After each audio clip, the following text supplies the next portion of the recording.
Leitura do livro Lázaro Redivivo, psicografado por Francisco Cândido Xavier, pelo Espírito Irmão X, capítulo 34, em aditamento.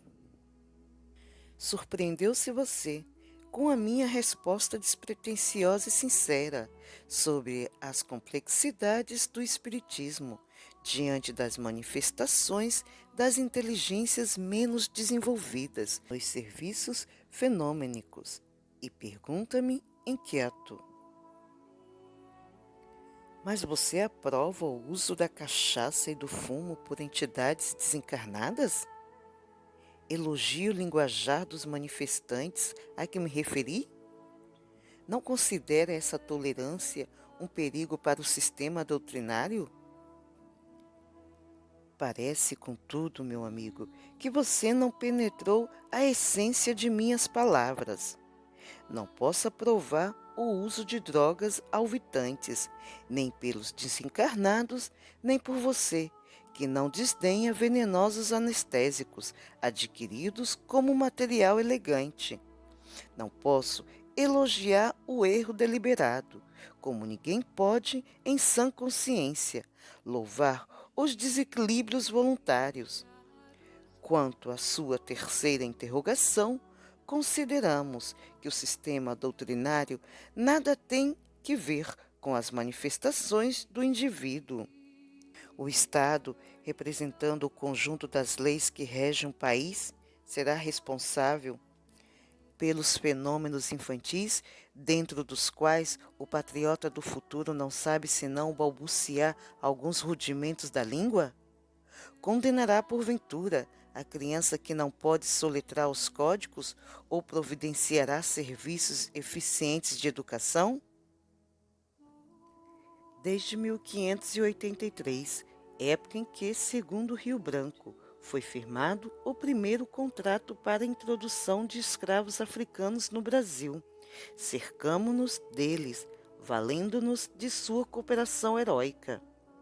Pensávamos antigamente que bastaria a morte do traficante ou do comprador para que o problema fosse liquidado com a remessa das almas para o céu ou para o inferno. Entretanto, meu amigo, não é assim. Adquirimos débitos individuais e coletivos. A contar de 1758, quando o corajoso sacerdote Manuel Ribeiro da Rocha ousou escrever contra a vergonha da escravidão. Autorizadas vozes se levantaram, sob a luz do cruzeiro, contra o doloroso comércio de homens livres. Em 1789, a abolição já constituía um dos itens do programa político da Conjuração Mineira. Em 1810, o príncipe Dom João fez o possível por golpear o ignóbil movimento, sensibilizado com as injustiças que presenciava diariamente no Rio, efetuando providências para a extinção gradual do cativeiro, que culminaram com a ratificação do tratado concluído em Viena entre Portugal e Inglaterra, pelo qual a nação portuguesa se propunha cessar todo o tráfico na costa africana. Mais tarde, Dom Pedro I, na Convenção de novembro de 1826, assinava novo acordo com a Grã-Bretanha, pelo qual o governo do Brasil se comprometia a proibir toda espécie de comércio de escravos na costa africana. Entretanto, não abandonamos o movimento odioso, e conta-se que muitos navios ingleses, depois da convenção, postavam-se nas vizinhanças de Angola, em Moçambique, expulsando as nossas embarcações negreiras. Não valeram exortações de estadistas e pensadores do Brasil ou do estrangeiro. Enviava-nos o Cristo a sua divina inspiração, por intermédio dos caracteres mais nobres do governo, mas continuávamos no movimento criminoso, atendendo a caprichos cruéis. Não nos contentávamos em gastar o nosso ouro na aventura sinistra. Hoje sei que muitos franceses ilustres, inclusive alguns dos precursores intelectuais dos chamados direitos do homem, emprestavam capitais, com excelente expressão lucrativa, aos negociantes de vidas humanas, alimentando o condenável comércio. Acredita que a nossa teimosia pudesse ficar impune? Nossa atitude coletiva envolve um débito moral de vasta expressão. Objetará talvez que não fomos o único país a escravizar os filhos de outras terras. E responderemos que não somos o único país a pagar tributos dessa natureza.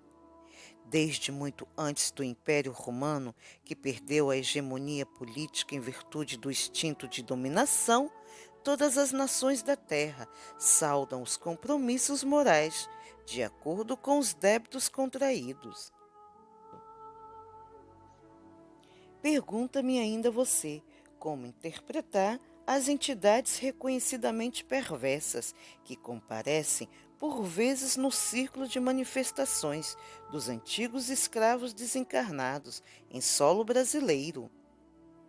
De acordo com a lógica, acreditamos que são criaturas tão detestáveis e infelizes como as entidades dos brancos reconhecidamente pervertidos, que se transformam por vez em monstruosos demônios, perseguindo e obsediando inteligências frágeis e mentes vacilantes.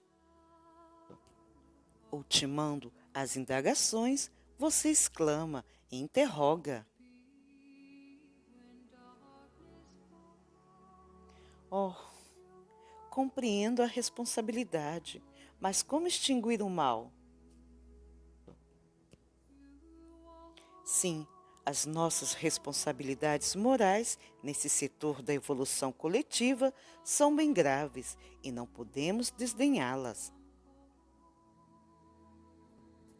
Voltando às primeiras afirmativas dessas humildes considerações suplementares, tomamos a liberdade de personificar o Estado no sistema doutrinário do Espiritismo cristão, classificando as manifestações diversas do Espiritismo fenomênico como zonas educativas.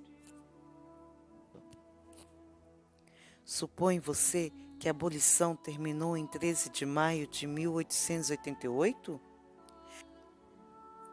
A grande revolução da Princesa Admirável atingiu os escravos físicos, continuando-se aqui o serviço de libertação dos cativos espirituais. José do Patrocínio e Luiz Gama, Antônio Bento e Castro Alves, André Rebouças e Joaquim Nabuco prosseguem na jornada redentora. A princesa Isabel não considera o movimento terminado e continua, também servindo a grande causa, desatando os grilhões da ignorância e acendendo novas luzes na esfera a que você chegará em futuro próximo.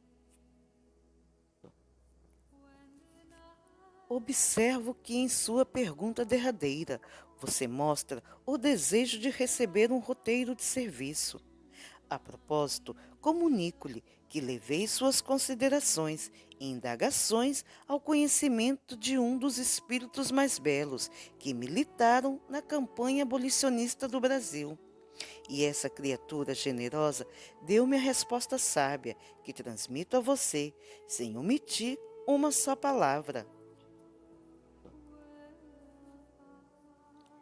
Diga aos nossos companheiros do Espiritismo cristão no Brasil que eles receberam de Jesus um sagrado depósito, qual de associar o Evangelho da Redenção às conquistas científicas, filosóficas e religiosas da humanidade. Insista para que aproveitem a gloriosa oportunidade em obras de amor. Que eles nos ajudem no benemérito serviço de educação e libertação daqueles a quem tanto devemos. Mas ouça, Avise-os para não se aproximarem dos nossos benfeitores humildes, como catedráticos orgulhosos, envaidecidos, e sim como irmãos verdadeiramente interessados no bem. E, sobretudo, diga-lhes que também nós estamos empenhados na mesma luta pela iluminação espiritual, mas que ao ensinarmos a Pai Mateus e a Mãe Ambrósia as lições acerca das leis de Kepler, dos movimentos de Brau e das ondas de Marconi, aprendemos com eles, por nossa vez, as lições de humildade, devotamento e renúncia, nas quais já se diplomaram desde muito, negando a si mesmos, tomando a sua cruz e seguindo a nosso Senhor Jesus Cristo. Notas: Leis de Kepler. Leis do movimento dos planetas, descoberta por Johannes Kepler, 1571 a 1630, astrônomo alemão. Nota: movimentos de Brau. Movimento browniano, movimento desordenado em zigue-zagues, que se observa em partículas muito pequenas, em um meio líquido ou gasoso, devido à agitação térmica das moléculas, descoberta de Robert Brown, 1773 a 1858, botânico escocês. Nota: ondas de Marconi. Guglielmo Marconi, 1874 a 1937, físico e inventor italiano.